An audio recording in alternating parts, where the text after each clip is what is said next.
To understand the Maxwell equations at a glance, we already know that the thermodynamic potentials are going to be dependent on the thermodynamic variables. So as we know about the thermodynamic variables, they are S, P, V and T. So now we can obtain the Maxwell equations by using the combination of these four variables.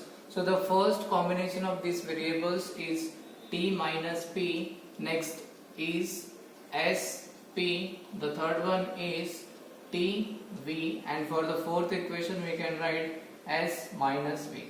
So for the two terms we are going to write dou by dou V, here also dou by dou V, and for the second two terms we could write dou by dou P and here also dou by dou P.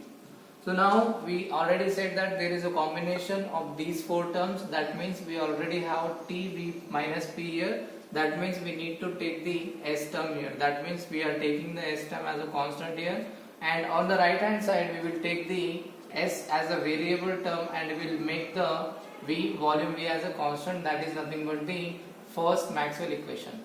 So for the second Maxwell equation, as you could see, dou S by dou V, and here we are having P, that means we do not have the term that is T here. So we will take the constant term T here, that is equals to dou P by dou T at volume V.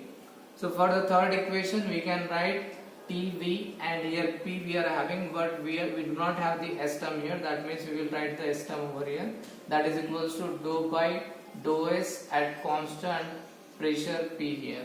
For the final term we do not have the term T here, that means we will write term T, that is T. So that on the right hand side we will write minus dou by dou T at pressure P. So these are the four Maxwell equations at a glance.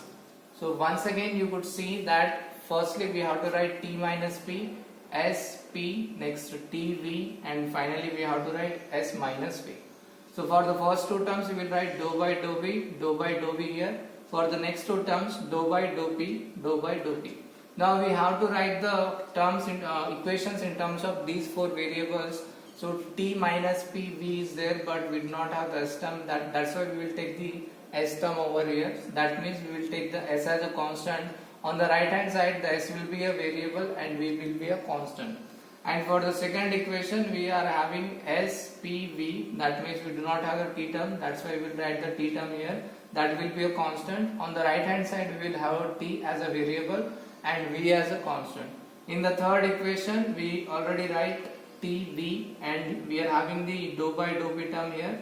That means we do not have the S term, that will be written as a constant here. On the right hand side we will write the S as a variable and pressure P as a constant one. And for the fourth equation we are having S minus V and P term, but we do not have the T term in this equation, so that we will write the T term as a constant here and we will take the T as a variable in the right hand side of the fourth equation. So these are the four Maxwell equations at a glance.